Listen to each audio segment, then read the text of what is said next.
សូមស្វាគមន៍មកកាន់ Channel រៀនចម្រុងចឹងថ្ងៃនេះខ្ញុំសូមលើកយកនៅពាក្យក្នុងភាសាអង់គ្លេស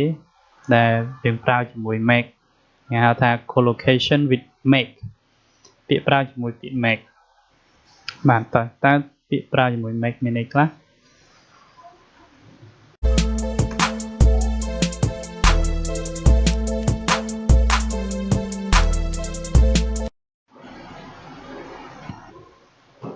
ជាងពាក្យទី1គឺ make a complaint make a complaint យើងប្រែថាការតវ៉ាឬក៏ប្តឹង make a complaint you can make a complaint when someone disturb you អ្នកអាចតវ៉ាឬក៏ប្តឹងបាននៅពេលដែលនរណាម្នាក់រំខានអ្នក He made a complaint to his neighbors for playing loud music at night ជាងគាត់ប្តឹងអ្នកជិតខាងរបស់គាត់ព្រោះតែពួកគាត់ចាក់ចម្រៀងឮនៅពេលយប់អញ្ចឹងម្ដងទៀត make a complaint ប្រែថាធ្វើការតវ៉ាឬក៏ប្តឹង You can make a complaint when someone disturb you អ្នកអាចប្តឹងបាននៅពេលដែលនរណាម្នាក់រំខានអ្នក He made a complaint to his neighbor for playing loud music at night គាត់បានប្តឹងអ្នកជិតខាងរបស់គាត់ពីរឿងដែលពួកគេចាក់ចម្រៀងឮនៅពេលយប់ Make a decision យើងប្រែថាធ្វើការសម្រេចចិត្ត make a decision ធ្វើការសម្រេចចិត្ត Please take your time to make a decision សូម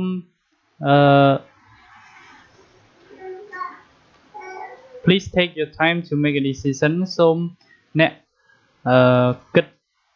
ធ្វើការសម្រេចចិត្តដោយសម្រួលមានន័យថាយើងអាចមានពេលក្នុងការធ្វើការសម្រេចចិត្តអញ្ចឹងសូមគិតមើលឬក៏ធ្វើការសម្រេចចិត្តដោយសម្រួល take your time នេះយើងប្រែថាដែលយើងសូមកុំប្រញាប់ប្រញាល់អញ្ចឹងអាចយកពេលវេលាទៅគិតធ្វើការសម្រេចចិត្តបានយូរមានពេលច្រើនក្នុងការសម្រេចចិត្ត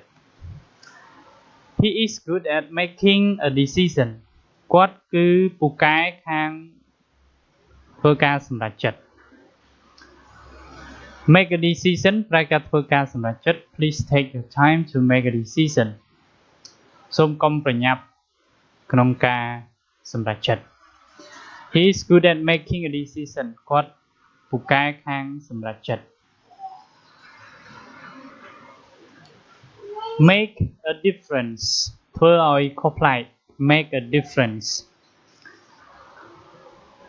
Young people like to make a difference in their society អញ្ចឹងប្រជាជនដែលមានវ័យក្មេងចូលចិត្តធ្វើឲ្យខុសប្លែកឬក៏ចូលចិត្តធ្វើរឿងខុសប្លែកនៅក្នុងសង្គម make a difference គឺអត្ថន័យគឺ positive គឺវិជ្ជមានមានន័យថាយើងមិនធ្វើអ្វីដដែលចង់ធ្វើឲ្យមានការផ្លាស់ប្ដូរ You should make a difference at work អ្នកគួរតែធ្វើឲ្យកើតលទ្ធផលប្លែកឬក៏ខុសពីគេនៅកន្លែងធ្វើការអ្នកធ្វើឲ្យមានការរីកចម្រើននៅកន្លែងធ្វើការ You should make a difference at work ជាង make a difference ហ្នឹងគឺ make improvement ស្មើ make improvement គឺធ្វើឲ្យរីកចម្រើនណា Make a fortune យើងប្រែថាបង្កើតសំណាង You can make a fortune by trying hard to work អ្នកអាចបង្កើតសំណាងបានដោយការខិតខំព្យាយាមធ្វើការ He made a fortune running a business គាត់បង្កើតសំណាងដោយការប្រកបរបររកស៊ីឬក៏ធ្វើជំនួញ Make a fortune ការបង្កើតសំណាងឬក៏យើងប្រែថាបង្កើតសំណាងការបង្កើតសំណាងគឺបង្កើតសំណាង Make a mistake យើងប្រែថាធ្វើខុសឬក៏បង្កើតកំហុស Children always make mistakes ក្មេងៗតែងតែបង្កើតកំហុស He made a mistake yesterday គាត់បានធ្វើខុសកាលពីម្សិលមិញ Children always make mistake He made mistake yesterday យើង make mistake ប្រែថាធ្វើខុសឬក៏បង្កើតកំហុស make a phone call ប្រែថាហៅទូរស័ព្ទឬក៏ទេទូរស័ព្ទបាទ She made a phone call during break time នាងទេទូរស័ព្ទក្នុងពេលសម្រាក The teacher is making a phone call លោកគ្រូកំពុងតែទេទូរស័ព្ទឬក៏ហៅទូរស័ព្ទ make a phone call make a promise make a promise យើងប្រែថាធ្វើការសន្យាឬក៏សន្យា He made a promise to her គាត់សន្យាចំពោះនាង She made a promise to her mother not to go out at night anymore នាងសន្យាជាមួយម្ដាយរបស់នាងថាមិនទៅក្រៅនៅពេលយប់ទៀតទេ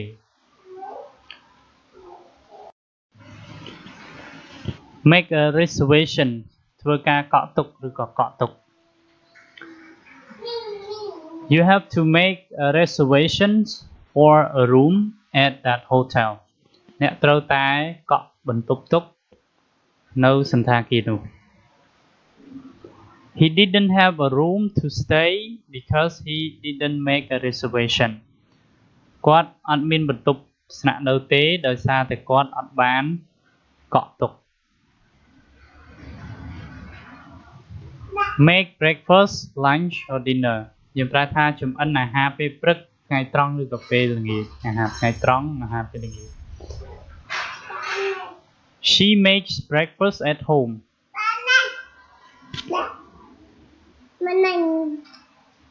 នាងចម្អិនអាហារពេលព្រឹកនៅផ្ទះ She is making dinner នាងកំពុងតែចម្អិនអាហារពេលល្ងាច Make friends យើងប្រែថាបង្កើតមិត្តឬក៏រាប់អានមិត្ត I like to make friends ខ្ញុំចូលចិត្តរាប់អានមិត្តភក្តិ He can make friends easily គាត់អាចបង្កើតមិត្តភក្តិបានយ៉ាងងាយស្រួល Make money យើងប្រែថារកលុយ make money It's not easy to make money វាមិនងាយស្រួលទេក្នុងការរកលុយ He makes a lot of money គាត់រកលុយបានច្រើន Make up one mind សម្រេចចិត្ត Make up one mind សម្រេចចិត្ត I have made up my mind to learn English ខ្ញុំបានសម្រេចចិត្តរួចហើយថានឹងរៀនភាសាអង់គ្លេស You have to make up your mind before you do it អ្នកត្រូវតែសម្រេចចិត្តមុនពេលធ្វើវាចឹងខ្ញុំសូមបញ្ជាក់បន្តិចកន្លែង make up one កន្លែង one នេះគឺវាជា possessive case អញ្ចឹងកន្លែងហ្នឹងនៅពេលដែលយើងបង្កើតជាល្បះយើងអាចជំនួសដោយ possessive adjective ថាគុណនាមកម្មសិទ្ធិនេះដូចជា my អញ្ចឹងកន្លែង one ហ្នឹងយើងជំនួសដោយ my made up my mind ដល់ពេលយើងប្រើអ្នកអញ្ចឹងដាក់ your mind អញ្ចឹងទៅដល់ពេលសម្រាប់ចិត្តរបស់នាងដាក់ her mind អញ្ចឹងសម្រាប់ចិត្តរបស់គាត់ដាក់ his mind អញ្ចឹងមកអញ្ចឹងកន្លែង one សូមបញ្ជាក់កន្លែងហ្នឹងគឺយើងកម្លាយវាទៅជាមនុស្សដែលជា subject នេះអញ្ចឹងបើ I យើងដូរទៅជា my អញ្ចឹងមកបើ you ទៅជា your បាទអូខេបន្តទៀត make sure គឺធ្វើឲ្យប្រកបគឺធ្វើឲ្យច្បាស់បាទបញ្ជាក់ឲ្យច្បាស់ make sure He asked me twice to make sure គាត់បានសួរខ្ញុំ2ដងដើម្បីឲ្យប្រកប You have to make sure with your friend if they go អ្នកត្រូវតែប្រកបឬក៏បញ្ជាក់ឲ្យច្បាស់ជាមួយមិត្តភក្តិរបស់អ្នកថាពួកគេទៅឬក៏អត់ត្រូវបញ្ជាក់ឲ្យច្បាស់ make sure